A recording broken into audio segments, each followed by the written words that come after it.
It's been a week filled with so many activities talking about tough events that are tough, and of course, how much more we've been seeing hustling and bustling within the political scene as to one particular candidate trying to outshine the other. And of course, the tempo is high as to what we should expect in 2023 itself. And here in Oyo State, we're seeing a dramatic turn, and what appears to be like a fate yet undecided was decided in the last 24 hours. We have the House of Assembly sacking the sitting deputy governor, asking him to go after a panel was constituted by the CJ of the state itself. And this panel sat and submitted a report to the House of Assembly, and the House of Assembly decided to sack, in the words of the legislatures, impeach him for misconduct, abuse of office, corruption, and a host of other allegations against him, which the House actually took that step. And instantly, they swore in another deputy governor. Mr. Lawal will now be deputizing Seyi Makinde, and also a running mate to the governor at these elections, the elections expected in 2023. But there's so many developments as to these votes that actually put both Seyi Makinde and, of course, the deputy governor did not come from the House of Assembly. And now one will wonder, does the House of Assembly have the power to say they are taking another individual to occupy the space of the erstwhile, now the embattled former deputy governor of the state itself? And now joining us to look at this development this evening on 6, we have Mr. Sumbo Badijoko. Of course, he's a public affairs analyst. He's going to be looking at this development with us this evening. It's great to have you back here, sir.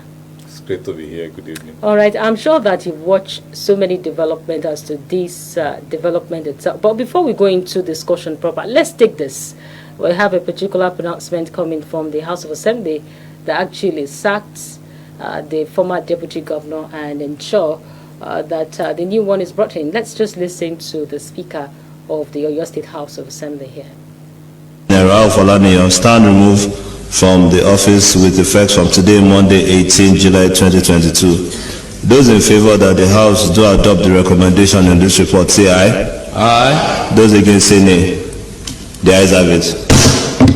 On this day, 18 July 2022, the Deputy Governor, His Excellency Engineer Raul Folaniyan, stands removed from office with immediate effect.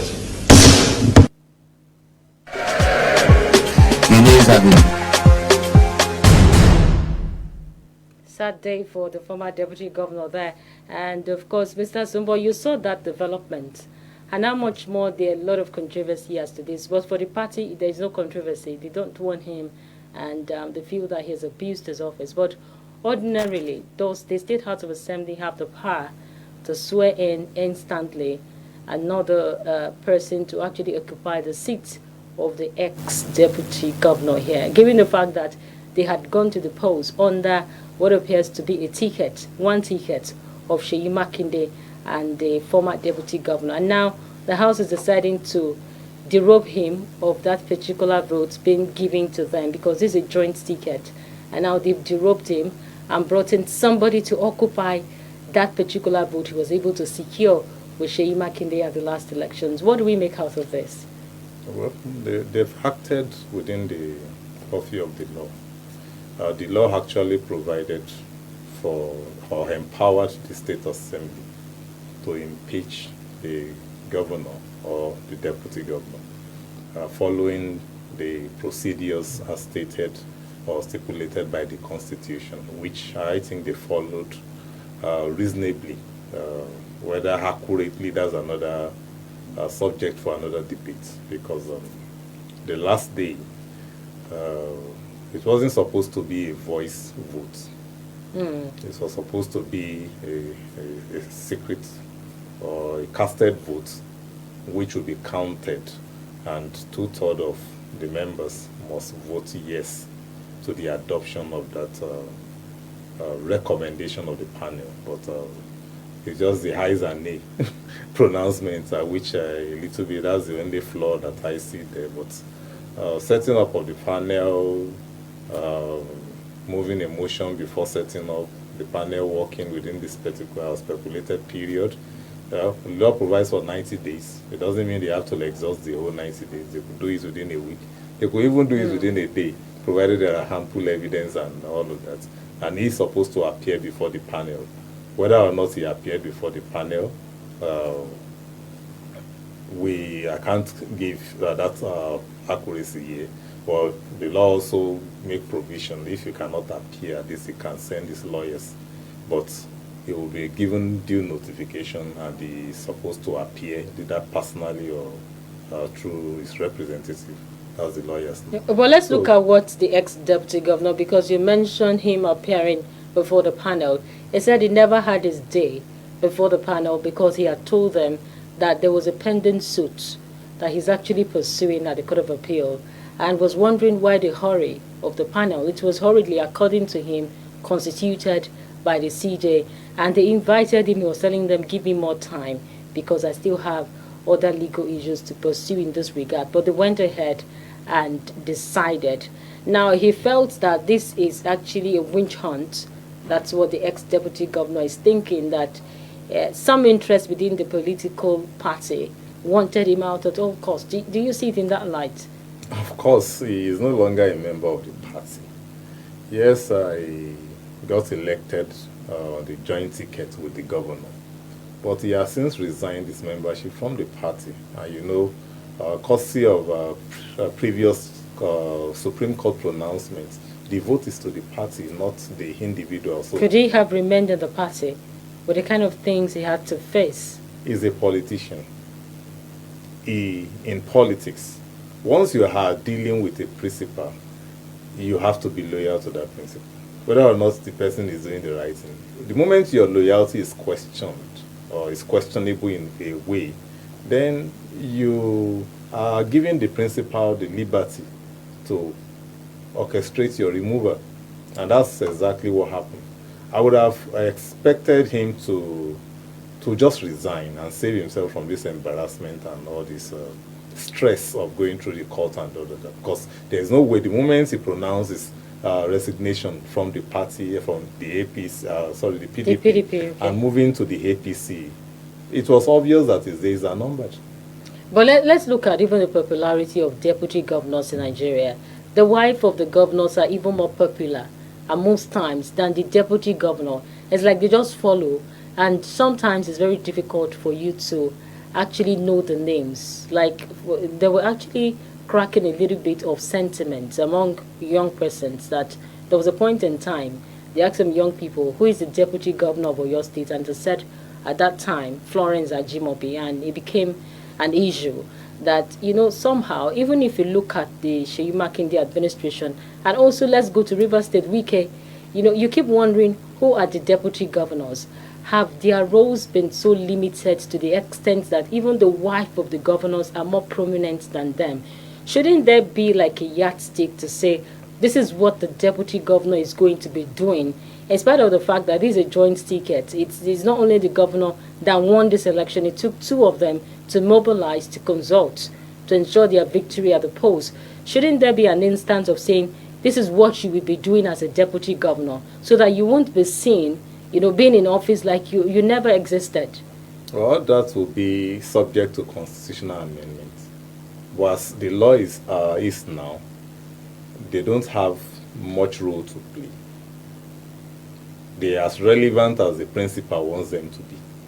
And I think the main issue that caused the feud between himself and the governor is just this issue of relevance.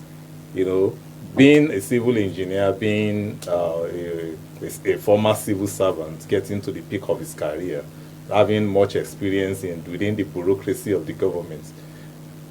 People like us were looking at that combination, that he's supposed to play more role in supporting the administration. But what happened? The governor had other plans. So all the responsibilities that are supposed to be given to him were just, he just feel outcasted. So I think that's the genesis of what the plans problem. do you see the governor, the deputy governor, the ex-one now having that is against the sitting governor? No, I'm saying he had his expectation.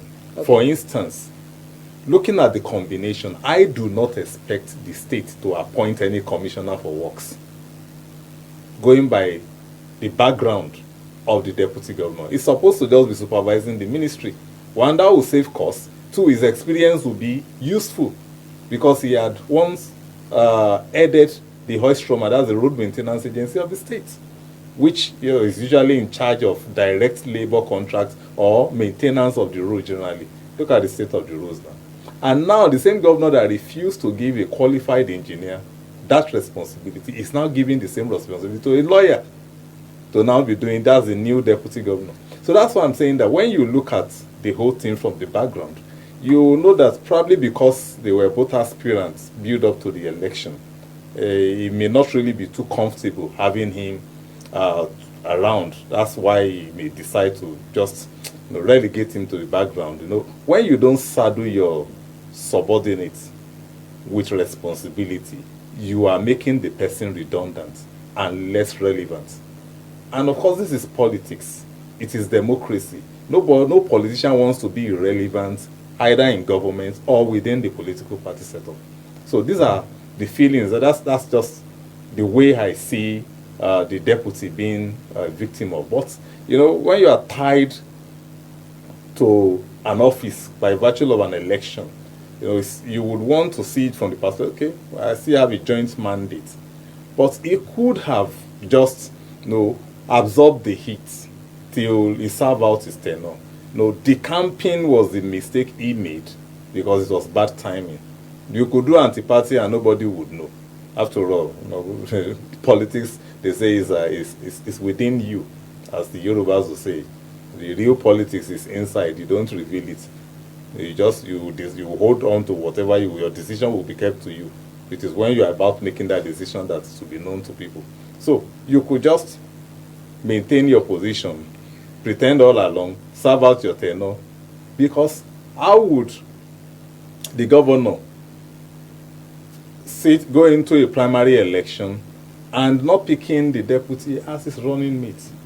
It was after that decision that the man decided to just quit the party and move on to another party. But I expect him to just hold on. It has happened before. We saw it happen in Kogi State. Change of deputy, when he was also going to struggle. He was impeached. And the running mate also became the deputy governor elect. It wasn't successful like that in Ondo State. Why? Because the assembly did not cooperate with the governor. But in the case of Oyo State, the assembly cooperated with the governor, and the governor had his way. Are these governors not too powerful? Looking at our constitution, because they can make and mad, they can do whatever they like in office. How much more can their powers be whittled down? Now they're asking for even more powers. Because you're saying that if you look at the exclusive lists, the executive has amassed most of the power that is supposed to have been given to the states. And imagine how much more they're using their powers even within the state structure. Now, isn't their powers too much for them to even be asking for resource control? The local government is under their armpits. Let's not forget that. Are we going to talk about even the community leadership? Are we going to talk about the religious organization or even the traditional community? They are under the feet of the governors here. So how much more can their powers be whittled down? I've said this before, when we were talking about restructuring and the constitutional amendment that you mentioned. I said, well, I would only support the devolution of power on one condition, that the immunity of the governors will go. Because how would that work? It can work. They don't need it. The governors at the US don't have immunity. It's only the president that does. So when you put that there, you would make them uncomfortable, and that consciousness will always be there in whatever action they take, because the level of abuse is just too much. You can imagine a governor saying the local government is not a third tier of government, as the law as provided by the law, that are just an extension of the state government. And that's exactly the way all the governors are managing the local government. And in the process, they have run down the local government system. It has gone moribund. And the implication of that is what we are seeing at the grassroots. Lack of development, absence of governance. That is what we have all over the grassroots level.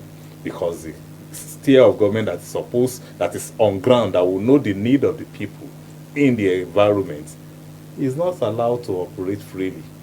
Now, there's a constitutional amendment that is at the state assemblies now. I tell you, it would solve this problem to a How large independent extent. are the legislatures even at the state level? That's why I'm coming to that the law has been passed by the National Assembly to the states. We have 36 states. I tell you that only 3. The fourth one is just starting the process. Have adopted the constitution, and we are going to 24. The rest are not even thinking about it. This or your state has not said anything about it. So, and when you look at it from that perspective, how do you not get the law amendment? And this is something that this is the assembly, this is their 9th assembly across board. It's supposed to round up before the general election, so that the new government across board will be making use of that new constitution as amended. But they're just downplaying it. And we keep complaining that things are, we don't have, the center is so powerful, we don't have state police, and all these had already been provided in the amendment. Some people will be saying restructuring. How do we restructure? We have to do it constitutionally by amending the law that we say is effective. Now the amendment is going on. All the civil society is not even putting pressure on the state government. They are not putting pressure on the state assemblies. They are just minding their business. Everybody is focusing on the central government. And we are giving the states excuses. And they are too comfortable. That's why the governor appears to be that powerful, because there's not much pressure on them. So how then do we stop this idea of appendages coming from the legislatures, especially at the state level? Even at the central level, you still have the legislature more or less like an appendage to the president.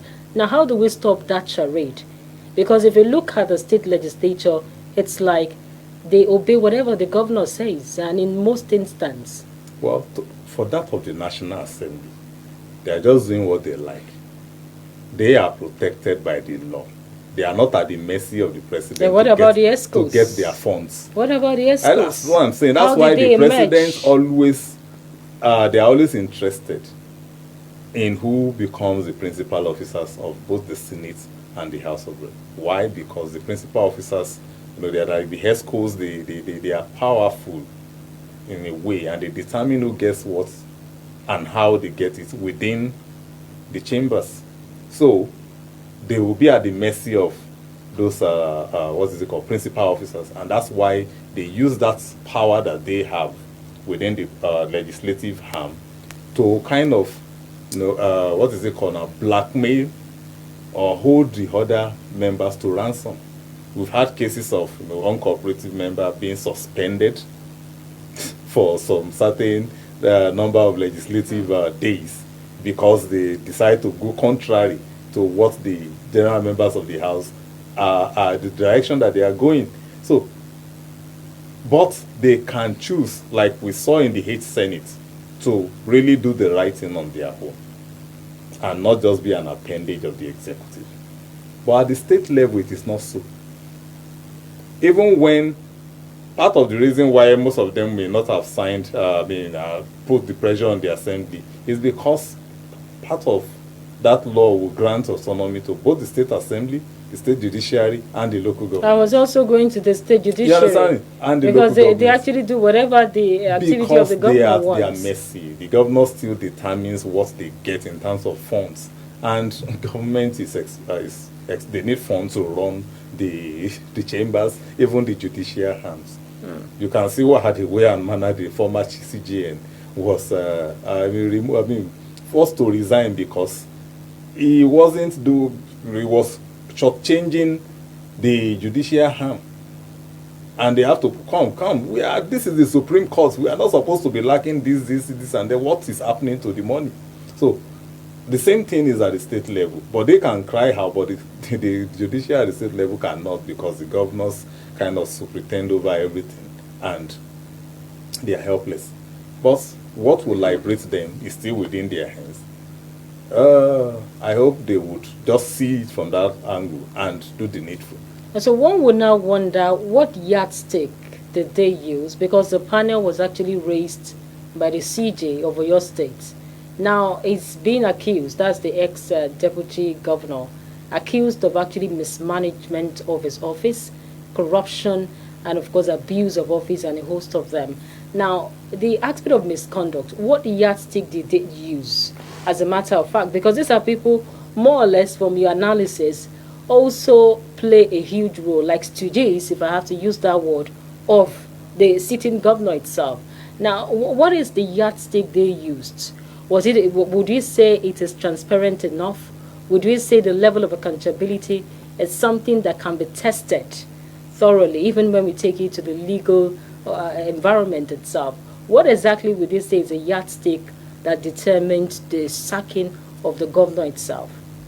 Well, just based on allegations. That's the yardstick. But as far as we know, the only offense he committed was the campaign from the party. Is that not outrageous to say that because of that particular They would not say incident, that because the law is not part of what constitutes an impeachable offense. But they would not, that's why they couldn't list that as part of the allegations. They rather look at financial misappropriation and all of that, and how we would have mismanaged finance when he's not in charge of anything is best known to them. But it's still a function of wanting him out at all costs. And that is exactly what has played out. Especially when you consider the speed of the whole procedure. It's just them too fast than the normal. So it's like some people just wanted to remove him in a haste.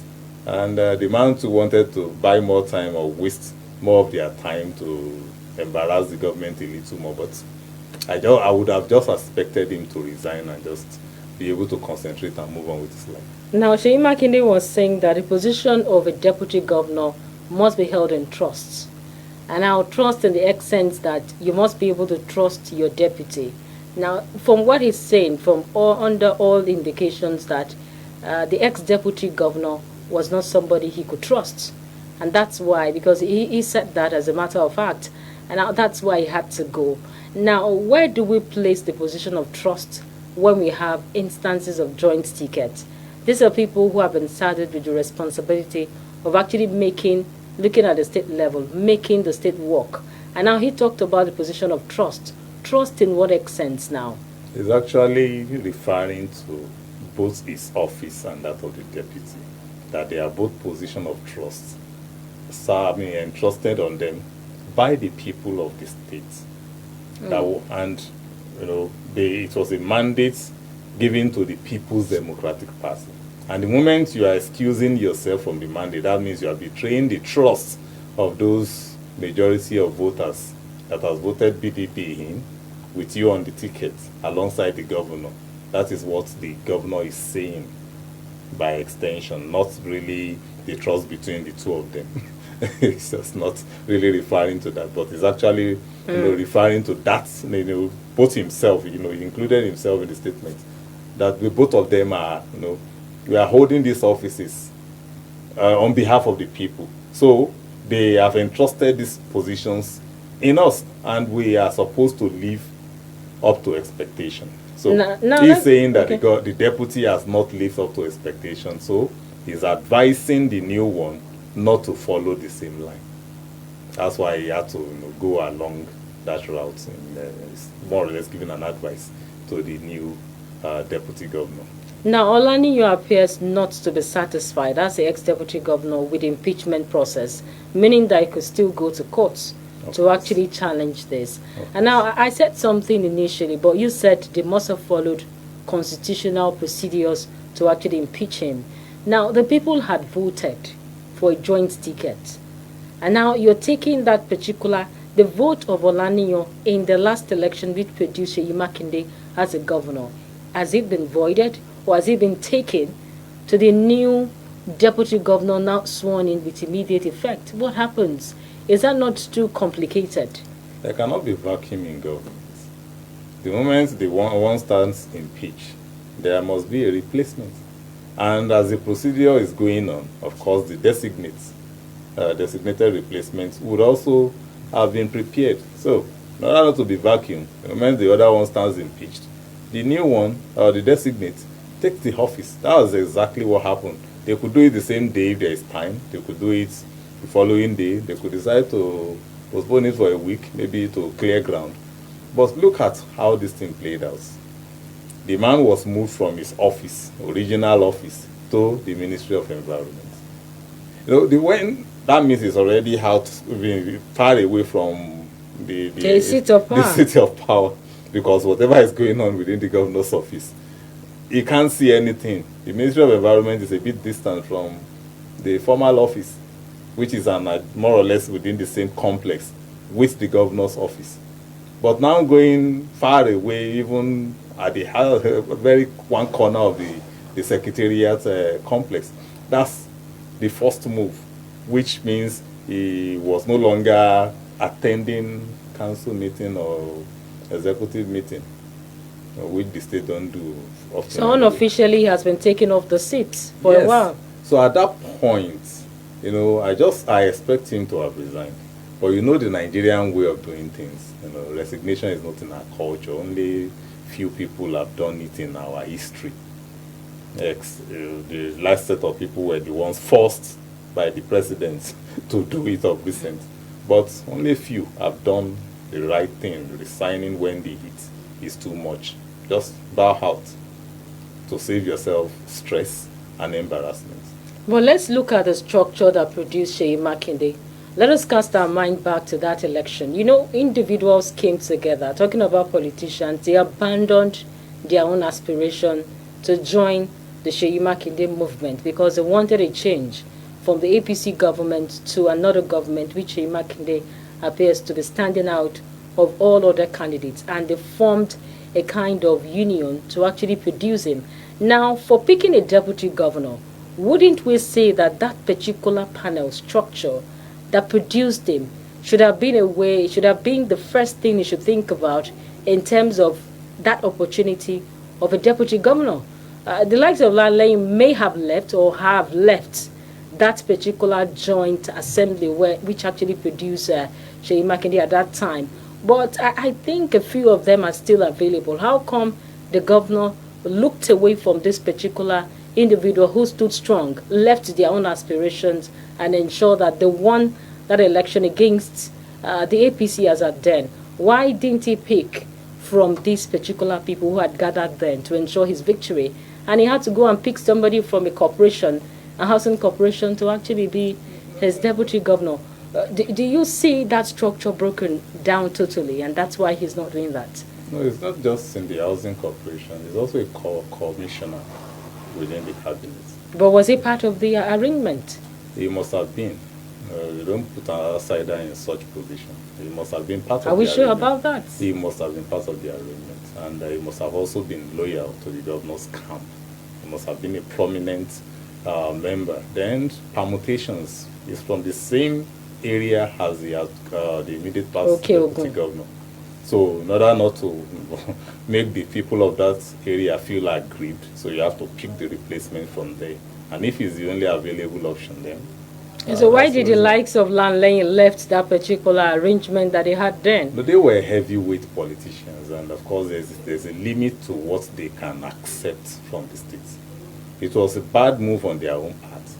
They reaped the reward of their own action in a way, because these are things that were obvious, but they pretended not to see it. They still went and sued themselves. So I don't have any sympathy for the likes of Lanley. Well, why would you say that? These are people who ensured his victory. Yes, they ensured his victory at the expense of someone that they ought to have supported. Because, polarizing your own political party because of ambition and going to join the opposition, you will be a stranger among the opposition. There will be a limit to the trust. Same thing happens to this deputy governor. He also came from the ADC. He was an aspirant in the ADC. When Lanley was nominated as a candidate, that was when he joined the PDP. And being someone coming in as a DCAMP, he was selected, maybe part of the condition for the coalition that was already formed prior to the election then. That was the old law. All those things would not be possible with this new law now, because there's a very long distance between the nomination and the main election itself. So, but that's all in the past. I believe all the politicians have learned, and those who were yet to adjust are learning in the hard way now. But after this round of election, everybody will adjust, and people will begin to now be more mature in their dealings or in their politicking, and be more disciplined, because that's another big issue among this set of politicians that we have now. Now, would we now say that there was total fair hearing in this particular case of the sacking of the ex-deputy governor, given the fact that the House is mainly dominated by the People's Democratic Party members? Now, obviously, he has decamped to another political party, which are now the minority in the House. And now, do you think he actually had a fair hearing in all of this? Well, how many of the honorables or the members of the House from the party he is now actually rose to defend him? Because they are in the minority. They will With their voice. With their voice, They still have a voice. You understand what I'm saying? I expected them to have insisted that they don't do a voice vote at the assembly yesterday. But they were there.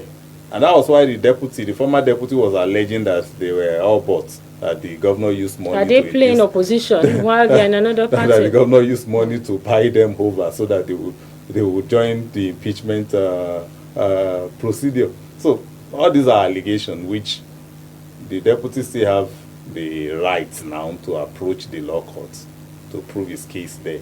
And the moment he does that, the fate will be determined by the courts. But one thing I know is that going by precedence, he is not going to come back with anything reasonable, other than collect anyone who actually got back to the seat of power after being impeached by the state assembly. So that's the thing. So it's just should just be thinking of the next. It should be looking into the future and put all these things behind it. But let's look at the political history of Oyo State. It used to be a very tough one, and there are these instances of a governor just having a single time, not being able to come back. And now that has been what operated until the later Ajimobi came on board and broke that jinx. And he became ran for 8 years in a state where only a single term has always been the case. Now for Seyi Makinde, obviously he's trying as much as possible to calculate politically well ahead of these elections. We wouldn't know if that is the more reason why his deputy has to go. But then from all indications that you have seen, what exactly do you think the governor is jeering at? Given the fact that the support of the civil servant is overwhelming for him, many of the civil servants wants to vote Seyi Makinde back because the pay salary has outweighed due. But then what is the governor trying to calculate ahead of these elections? Because he had already, like you said, he had already let his deputy go a long time, even before this official impeachment itself. Do you see him, as a matter of fact, calculating very critically to ensure that he also break that jinx of coming back for his second term? That is what this whole thing is all about. Yes. Not about misconduct and corruption. That's what the whole thing is about. He wants to have loyal people around him, not people that would compromise his ambition at the dying minute. You know, he has history to learn from, and he's learning very fast. In fact, he's becoming a master of the whole thing now, because a lot of people, look down on him, underrated him, and he's proving everybody wrong. So for now, his approval rating is well above 50%, which is enough for him to secure the second term.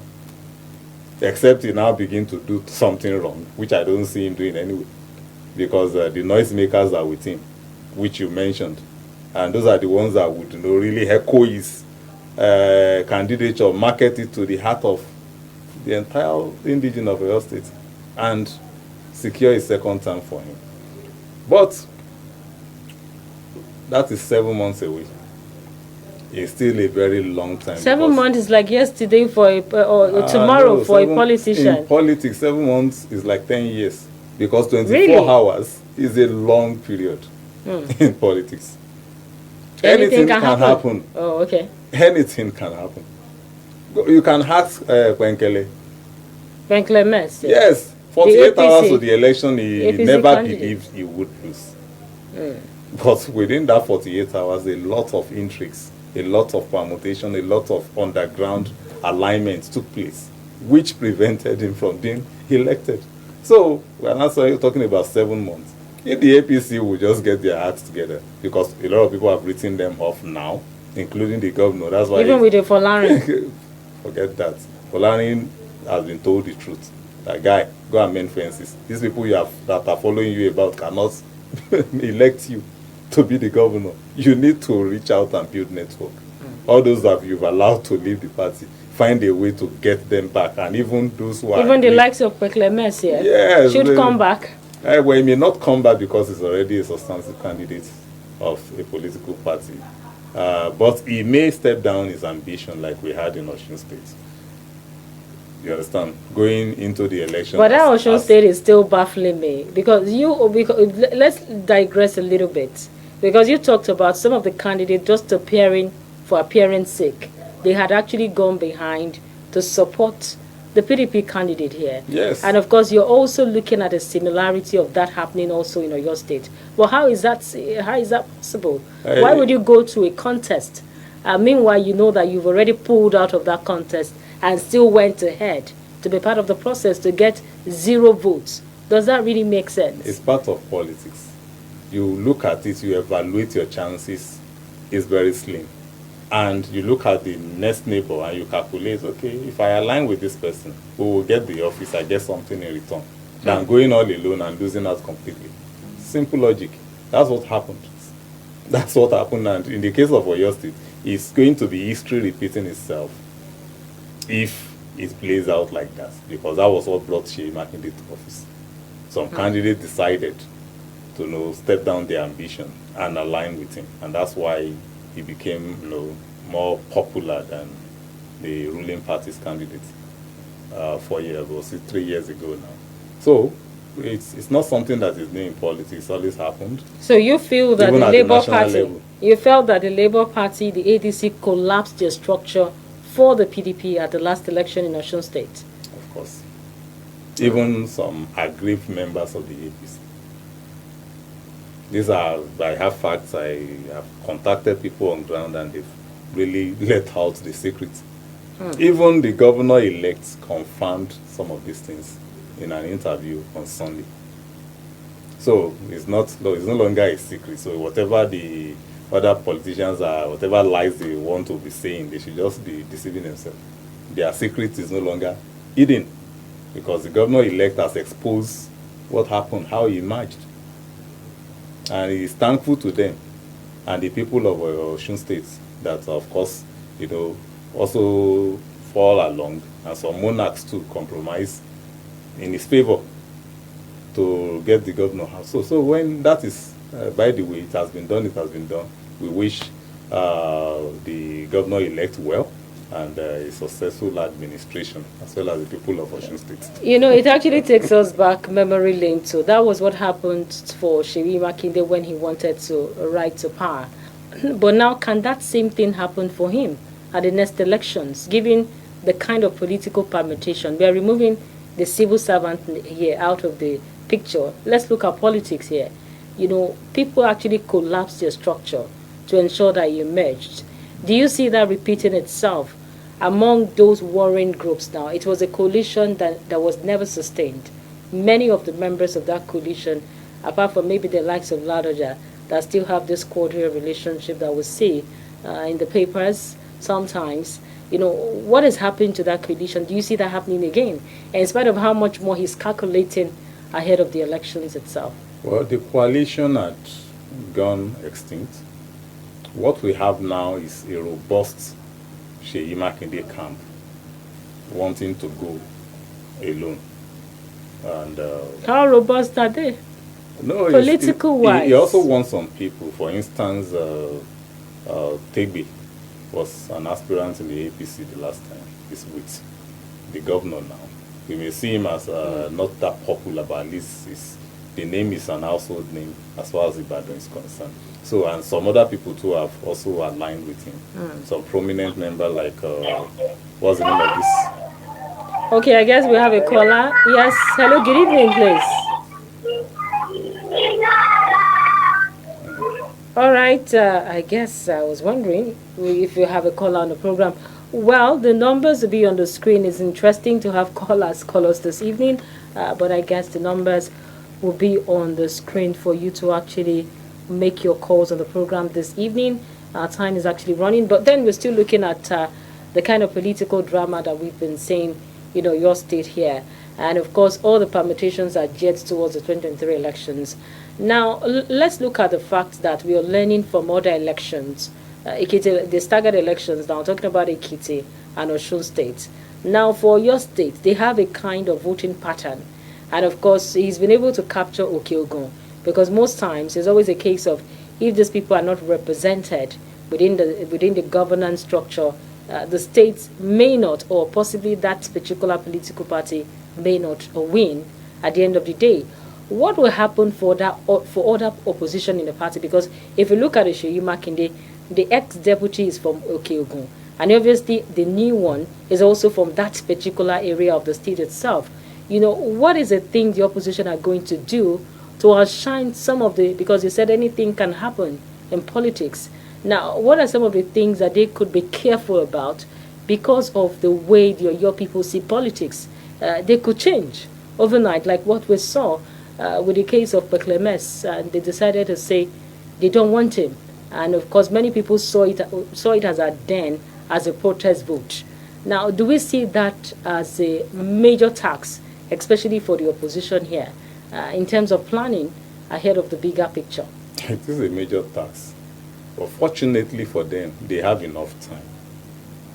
The first thing they need to do is to mend fences. How do they do that? With all the parallel primaries they had, the state chairmanship and the rest of it is still parallel. It's all about reaching out. How much do they do that? Okay. It's all about reaching out. Some of them had left the party, but some are still identifying with the party. They may not be meeting with the candidates, but at least they still identify with the party. Those are the first priority. You go reach out to these people. If you need to prostrate for them, do so. Get their consent back so that you are robust.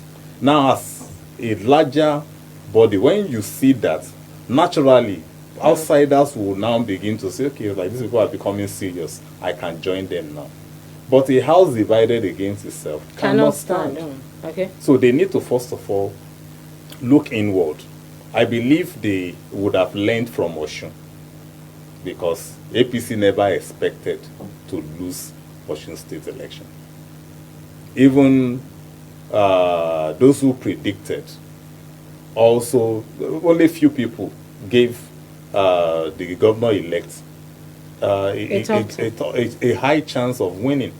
Most people said, going by what happened in the debate, the academic background, so many other controversies surrounding his candidature, he wasn't given the chance. Even though as governor-elect now, there are still possibility of litigations preventing him from ruling, because there are possibility of Samfara playing out here. But it all depends. They've lost the popular vote already. They will learn from that. That's one. And begin to, if you don't reconcile with this particular person, if he joins the ruling party, then we may not, our chances will be affected. So that's the priority. With those agreed party members within, reconcile with them. Put everything on, in terms of the privileges that are there, lay it before them, share it, let there be an understanding, because that is what they will be working towards. If they don't know what they will stand to gain in joining the whole thing, they would not be ready to put in their energy. So you need to start with that. Once you do that, the opposition or outsiders will now begin to have interest in you. Reach out to them, build a stronger network. Then you begin to now reach out to the people themselves. Now, let's look at the position of sentiment. Now, some analysts actually looked at it from the perspective that what we saw as at then in Osun State was more or less like a sentimental vote, because the civil servant looked at it that it is part of the APC structure to work at the first time, and when it gets to the second time, like what happened in Aregbeshola's case, they believe that he had been paying, like some analysts have said, paying salaries. And of course, when it got to his second term, it failed to do the same thing. It started paying them meager half months and the rest of it. And now Oyetola too is being said to have been paying up to date. Now there is this insinuation that they feel the voters had that if they re-elect him, he may actually repeat what the likes of Aregbesola did. Now that sentiment is playing volume. How much more will he not play volume here in Oyo State, in spite of the fact that this is a major responsibility for even the opposition to actually do the needful in terms of winning the heart of the people and, of course, ensuring their popularity. But how do we take away that sentiment of this governor is different, or this political party we feel is different from what we've been saying over time? Yes, it's a possibility, but it is not our own responsibility of doing opposition. It's their own assignment. Let them go and do it, because they've not really been putting pressure on. But what's the beauty of democracy? They've not really been putting pressure on the without opposition. That's the thing. Have we been enjoying quality opposition to this state government in Oyo State? The answer is no. And the major party that is supposed to provide that is the APC, being the immediate past or the ousted political Even party. with the demise of Alawa Akala, how do you expect the party? Or what do you expect? Because it's like the party is saying that was died? a major it's not up to a year that break Akala for died. them. You understand? While he was there, they were just busy fighting themselves. And they ought to have reconciled immediately after they have lost, go back to the drawing board and begin to strategize on how they will get back their tickets. I mean, how they will get back to power. But they didn't do all of that. But they will just continue the fight and wasted a lot of time. And in the process, the main role they are supposed to play, giving credible opposition to the governor, didn't happen. And thereby, the governor feel everything he does is in line with the people. And that's why he too is making so many mistakes. But people are not there to speak, to really tell him, yeah, that's not what you are supposed to do, or this is not what you tell the people that you are going to do. Nobody's saying that. And it's better to come from a platform, not from individual, because individual will not be taken serious. So what is the way forward for the aggrieved ex-deputy governor now, and the new one who is also very thankful to the sitting governor? What is the way forward for the states? For the former deputy, he has two options: accept his fate and move on, or refuse to accept, go through the court, waste more money, and learn the hard way in the end. But the new deputy, he has something to learn from. He should try as much as possible to avoid falling into the same trap that his predecessor had fallen into. All right, on that note, we must say a big thank you to our guest this evening on Political Talk. I've been talking to Mr. Sumbo Barijoko. Of course, he's a public affairs analyst. Thank you so much, sir, for being here. Pleasure. Yes, and to all our viewers out there, especially those who are watching the streaming live on the social media, I forgot to say this. You can still drop your comments on the program, because we couldn't actually take interactions from our viewers out there. It's been a wonderful day. My name is Bolabo Moscow. Do join us again next week for another interesting edition. Bye for now.